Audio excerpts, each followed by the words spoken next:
In person, my brother was a good deal like his music, vibrant, dynamic, and honest, and, if I may, charming. He was full of life and lived a full day. Although most of it was devoted to the piano and his music, it was a continual source of amazement to me that he found time to engage in so many other activities.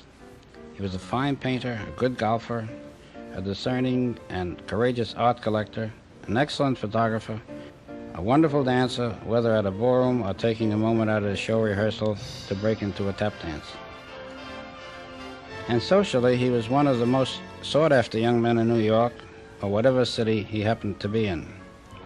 George moved fast, lived fast, studied hard, and learned fast.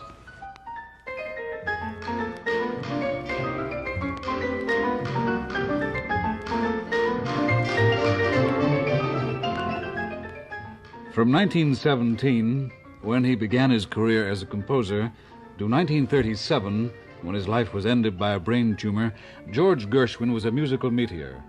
Vital, energetic, original, confident, celebrated, and possibly America's most important contribution to music. But what kind of a man was he? In the latter part of the last century, there were many Russian Jewish families living on the east side of New York, among them the Gershwins. These were ordinary, non-artistic working people. Like most of their neighbors, they just managed to keep their heads above water, but they were bright, intelligent people. In December of 1896, the Gershwins gave birth to a son named Israel, and then on September 26 of 1898, a second boy named Jakob. A few years later, they decided to anglicize their names, from Gershwin to Gershwin. Israel became Ira, and Jakob became George. Ira was the quiet, studious brother. George was the roughneck of the family. He liked playing in the streets, fighting, roller skating, and hockey. Then, in his 11th year, he happened to hear someone on the piano playing Dvorak's Humoresque. He stopped and listened and discovered music. He then became dedicated to it, and as Ira Gershwin recalls, it was a dedication even his family were unaware of. It was about 50 years ago when a piano was hoisted through the window into the front room of our flat on 2nd Avenue on the Lower East Side of New York City. My parents had in mind that I, as the oldest child, was shortly to start taking lessons.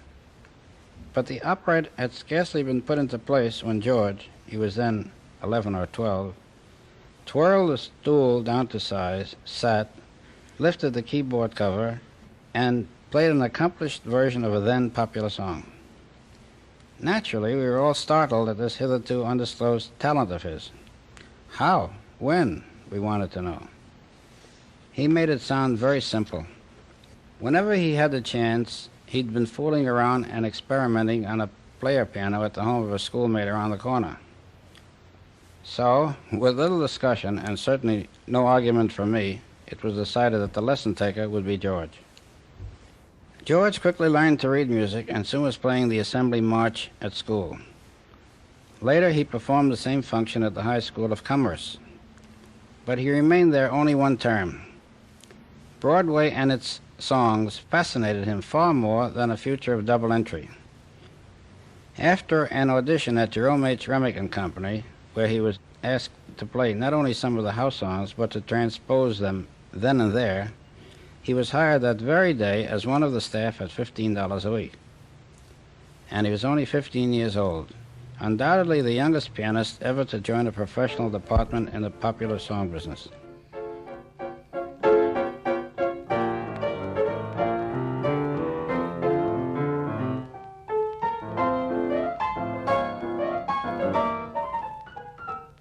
At 17, he had his first song published, and at 20, he was the composer of La La Lucille, his first Broadway show, and also of his first big song hit, Swanee.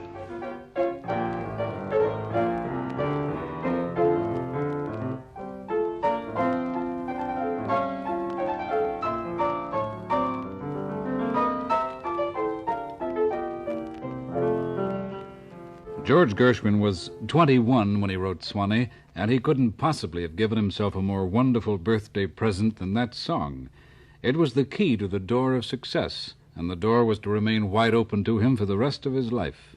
Within a year, Swanee sold more than 1 million copies in sheet music. It was his first song hit, and strangely enough, it was to be the most popular of all his songs. Young as he was, Gershwin by this time had been in the music business 6 years, and he had been experimenting with composition for most of that time.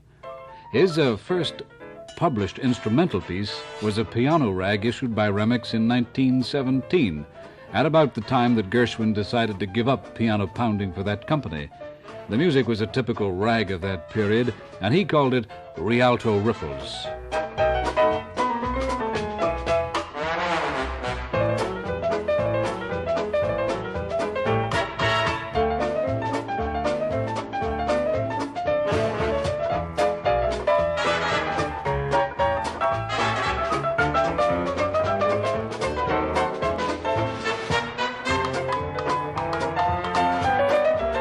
Gershwin was to meet thousands of show business personalities during those noisy years as a piano pounder, and a few of them were to become lifetime friends.